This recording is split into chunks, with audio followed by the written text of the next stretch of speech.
Did you happen to know that Krieg means war? Hello,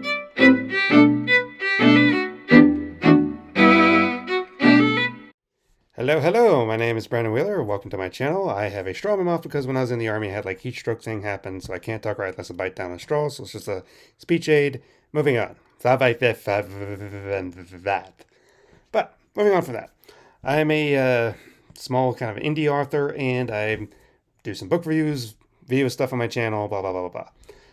But you're here to click on this because you see that what I'm talking about for a book review that I've just completed. I have completed my first Warhammer book, Krieg, a Death Korps novel by Steve Lyons.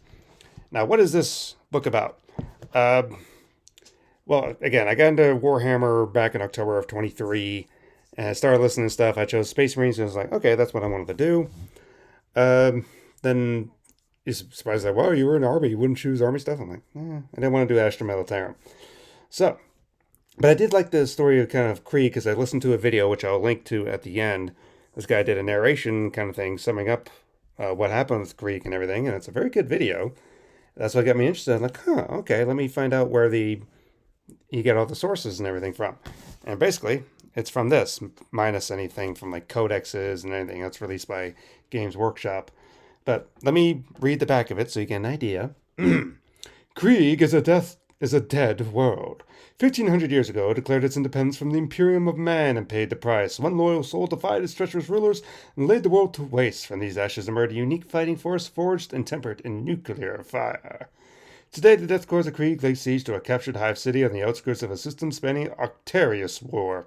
In desperate attempt to secure the cordon that stops the untold masses of orcs and Tyranids from spilling out into the Imperium at large. The Corpsmen are relentless, ruthless, implacable, and unstoppable, even in the face of war that seems unwinnable. How far will they go to achieve victory, and is history doomed to repeat itself? Which is the kind of theme of this book and everything, because there's actually two stories that are going on in this book. It's not just the history of the Krieg of how, they fought in a civil war and everything and became Krieg and stuff. It also deals with modern day 40k of them assisting a group of Cadians on a planet against a hive that is infested now with orcs. So it just kind of gets into that, like, oh, okay. Now, spoilers ahead. So it's getting in. It's kind of hard to talk about both the stories because it's two different stories, but they do interlink. So I'll talk first about the original history of Krieg first.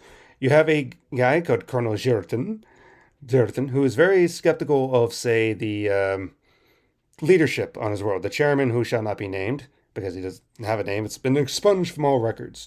Because the book starts off with them, with the Acadians and everything, in the present day, talking about it, and Instigator, what's his name?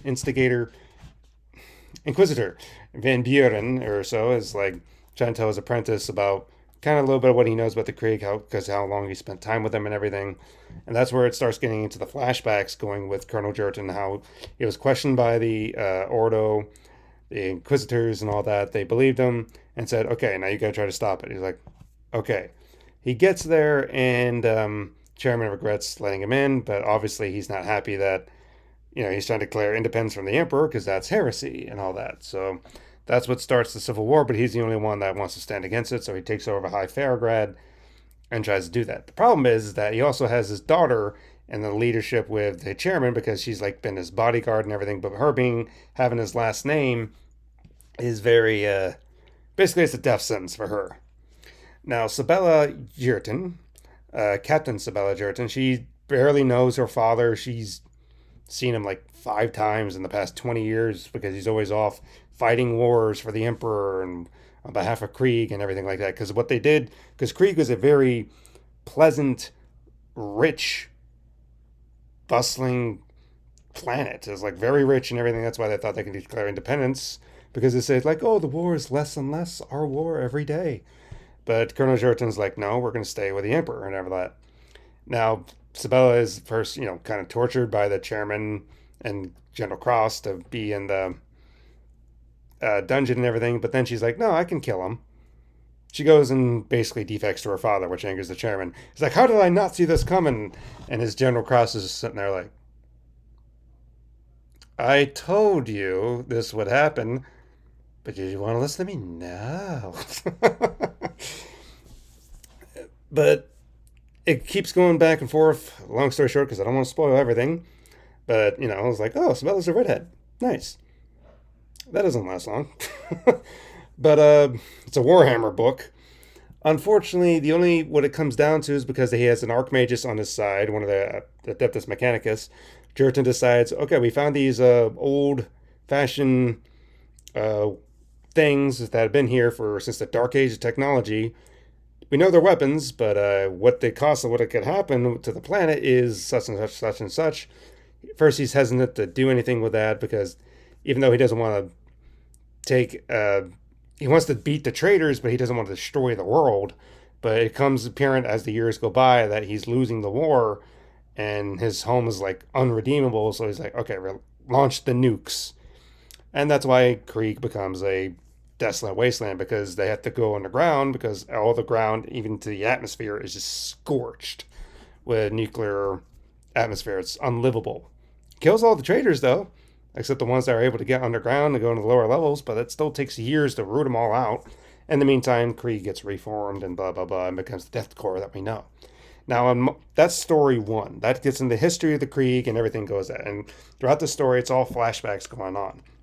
The second story deals with them fighting the orcs with Acadians and everything. Of course, Acadians, this is after Acadia's fall, which I've not read the book. Again, it's my first Warhammer book, but the Acadians are like, specifically from the view of a Colonel or General Drakon, Colonel Drakon and a Sergeant Rennick, just like a enlisted soldier, Sergeant Rennick. She leads her squad and everything like that. But she's kind of not intimidated by the Krieg, but kind of annoyed. Is like, oh, they think they're so proudful and everything compared to us Acadians and all that. But she learns to respect the Krieg and how they do their things and all that because they're efficient and they save her life multiple times and everything. And she becomes appreciative of the Krieg. The problem is, the orcs, I know I've seen a couple videos involving the kind of animations of the Krieg fighting orcs and everything. And I knew the orcs would be like, okay, kind of tough. It's almost not slapstick, almost terrifyingly slapstick how they have these contraptions like the Death Copter and all that shouldn't work, and yet it starts working and it becomes like a terrifying thing reading throughout. It's like, interesting. But the Gorkonaut, the big thing, they bring out that at the end, and that really put in perspective what that thing's able to do. And I was just like, wow, this is getting horrible. Because we'll talk a little bit about the language in this book. I've been a little bit spoiled with C.S. Lewis at the moment.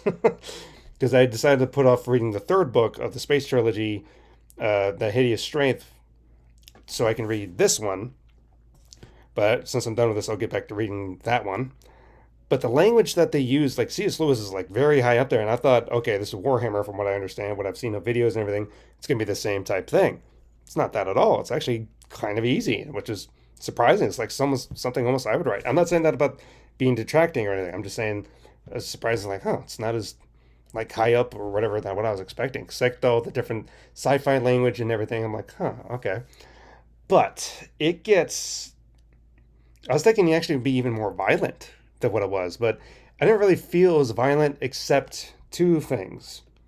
One, towards the end where the Gorkonaut comes out and everything, where everything starts going very wrong, and everything going on right there, a certain character gets kind of trapped and everything like that.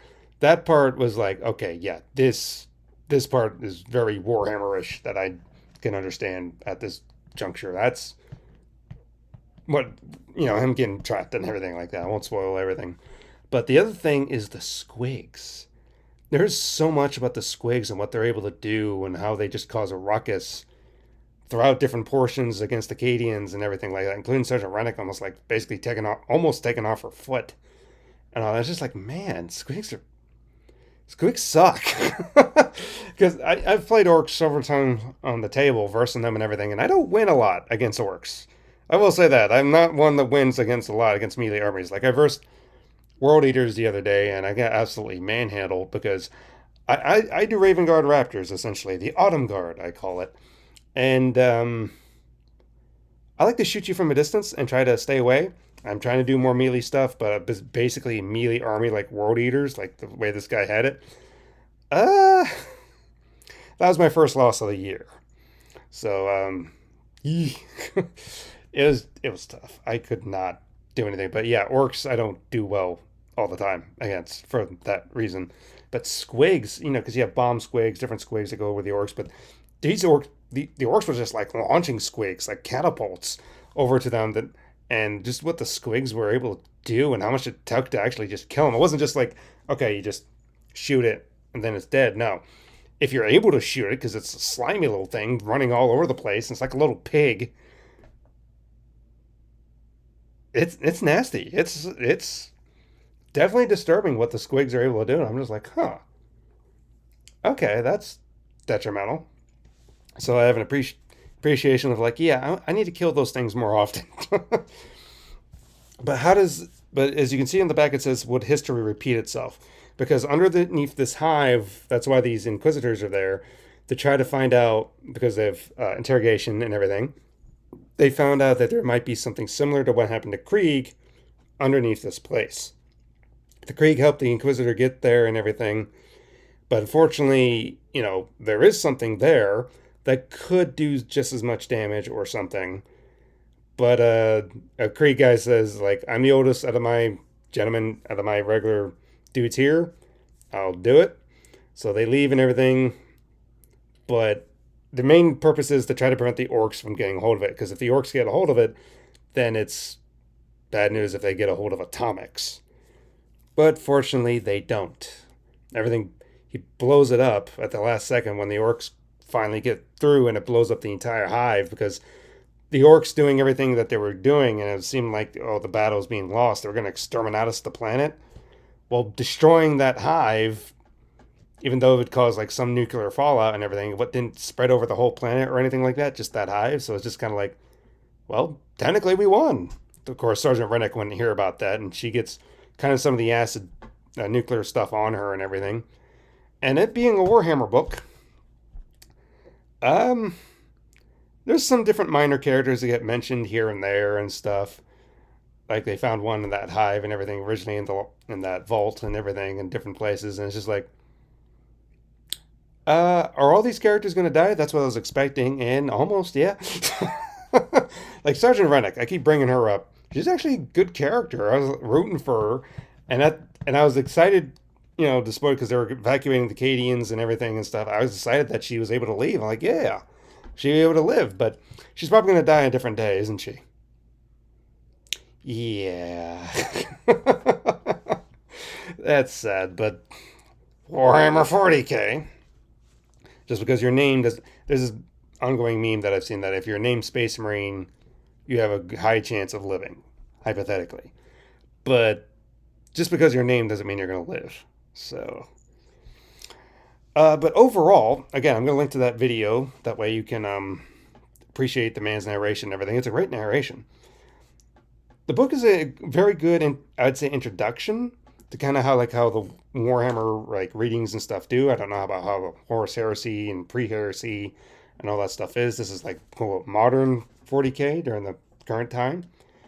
I do like it. I was expecting it to be much more bloody and gory and stuff than what it was, but it's actually very kind of just straightforward.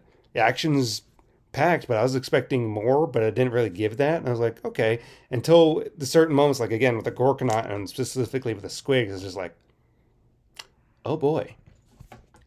And I just had different thoughts of what it would be versus how, I don't know. But I did enjoy it and everything like that. Have you read the book? Tell me what you think about it and everything like that. Probably the next Warhammer book I want to do. I know people want to say you should do the Infinite and Divine with Trazian and whatever the other guy name is. I don't really care about Necrons that much, but I hear a lot of people say that's the predominant book. There's two books. Well, no, there's one book I know that actually involves the Raven Guard Raptors against Tau that someone suggested, so I might want to look at that one next. And the other one, I'd like to read stuff about Sisters of Battle. So if I can find something specifically on Sisters of Battle, that's what I would want to read next. but I don't know what I'm going to read yet. My next book I'm going to read is going to be That Hideous Strength by C.S. Lewis. So, if you want to see my review for Paralandra, the second book of the Space Trilogy by C.S. Lewis, you can click here. And if you want to read or to listen to that video, basically detailing the Krieg, Civil War, and everything about that, that's this video here. And subscribe for more if you want to watch more and everything. Me talk about some Warhammer stuff from here and there and blah, blah, blah. All right, well, we'll see you in the next one. Again, let me know what you think of this book, and I'll see you in the next one. Goodbye.